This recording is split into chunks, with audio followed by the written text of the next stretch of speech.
Patron Saints of Nothing by Randy Rebay to Flood, page 224.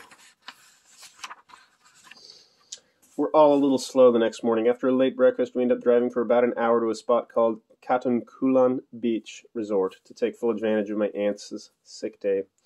We have to pass through a military base to access it, and there's an entrance fee which I insist on paying, much to Tita Inez's disapproval. After we park in a grassy area alongside a couple jeepneys and a few cars, I look up at the sky. The sun is still out, but there are more clouds than when we left. It's not too hot, but there's a warm breeze carrying the briny scent of the ocean. We grab our stuff, walk past a few small buildings and a thin copse of trees, and then emerge on the beach. It's set in a small cove with towering cliffs on either end and jungle behind us. The water is a deep blue-green, and there are a few mountainous islands silhouetted on the horizon. The sand is more gray than white, but when I take off my sandals, it's soft between my toes.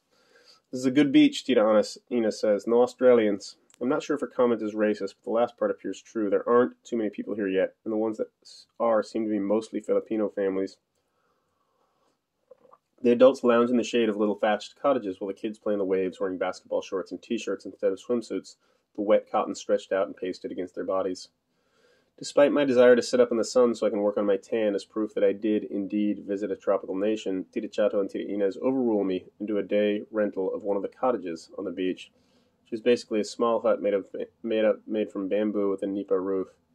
Nearby, a couple men chop away coconuts with a machete. Anyone want to go in with me? I ask, gesturing toward the sea. They laugh as they set our stuff on the built-in table. Tita Chato readjusts her hat and sunglasses, and then lies on one of the beach benches using an extra towel as a pillow. We will leave the water all for you, nephew. Oh, thanks. Tita Inez stretches out on the bench perpendicular to Tita Chato, their heads touching. They settle in like they're going to sleep, so I walk by myself to the water's edge.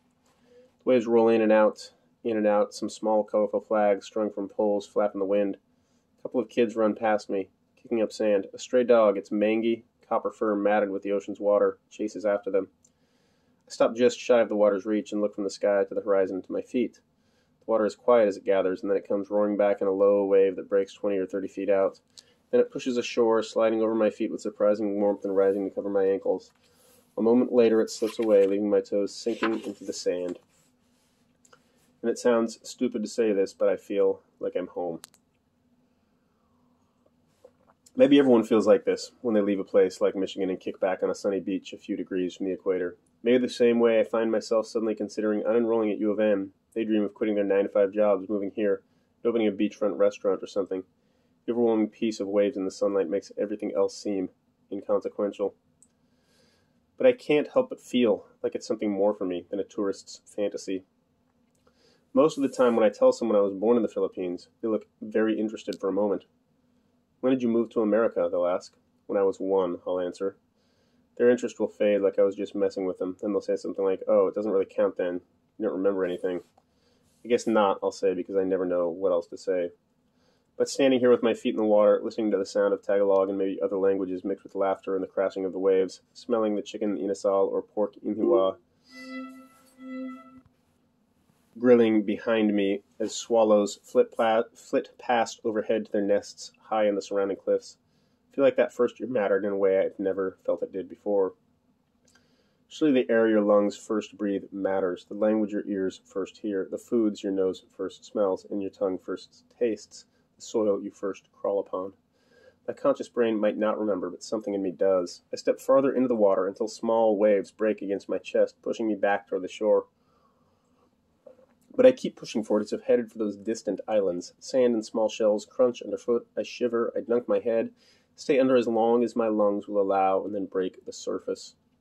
The water runs down my hair and my face, the salt tingling on my lips. I go out a bit farther until my feet can no longer touch the bottom. Trying to keep myself afloat, I look back at the beach and wave at my titas chilling in the shade. They wave back, and one of them shouts something I can't hear. I wave again, turn to face the open sea. It starts to rain lightly, even though the sun's still out.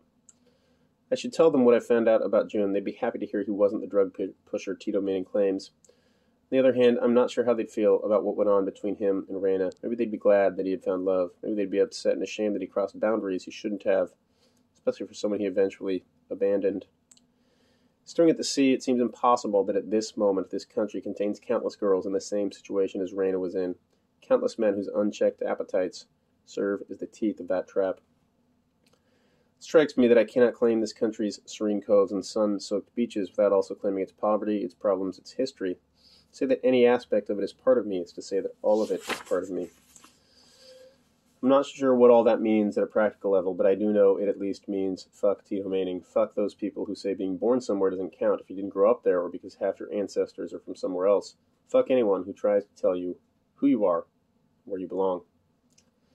The rain picks up. An expansive gray cloud covers the sun now. It doesn't seem to be going anywhere anytime soon, and darker clouds gather on its tail. Everyone in the water heads for the shore while those on the beach start packing up. Tita Chato motions for me to come in. I close my eyes and float on my back. My body lifts and dips with the waves as the rain patters lightly on my face, my chest, my stomach. Come on, Jay, Tita Chato calls. Alice Natayo, let's go. As if the universe agrees, thunder rumbles and the rain starts falling harder. A fresh gust of wind rustles the trees. I swim to shore, and then Tita Inez hands me a towel that the wind almost carries away. I pat myself dry, even as I'm newly soaked. I like it here, I say. The gray sky, the water falling on water, the emptying beach. There's something holy about this moment, this place. Can we stay a little longer? I asked. Maybe it is passing, Tita Inez says. Look at that sky, Tita Chato says, trying to brush back the loose strands of black hair dancing about her face. It will only get worse. We finish packing up and jog to the car. We hop in, wet sand still clinging to our feet, and close the doors right as the clouds let loose. Heavy rain beats upon the vehicle, the water cascading down the windshield and blurring the world.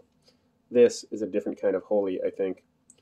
Whew, Tita Chato says, removing her sunglasses. I think it is too heavy to drive right now.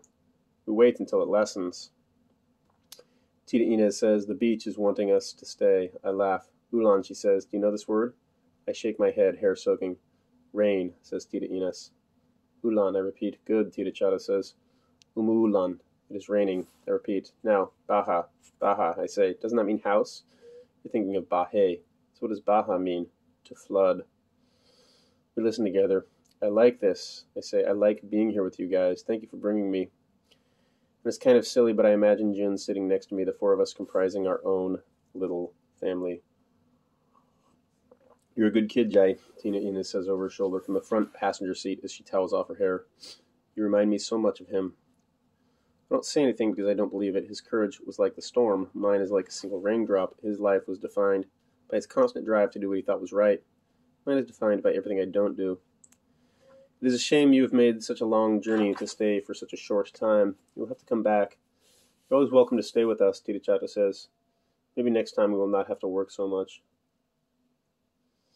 The car falls quiet again.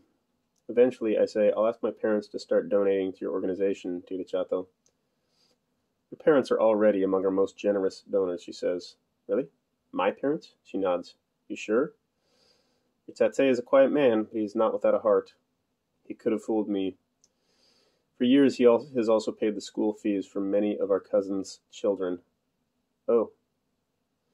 Eventually, the rain relents, and then stops altogether a few moments later, as if God turned off a tap. The clouds shift, the sun reemerges. We decide to stay a bit longer since the storm passed sooner than expected. Baha, I say to myself as we climb out to reclaim the beach. To flood.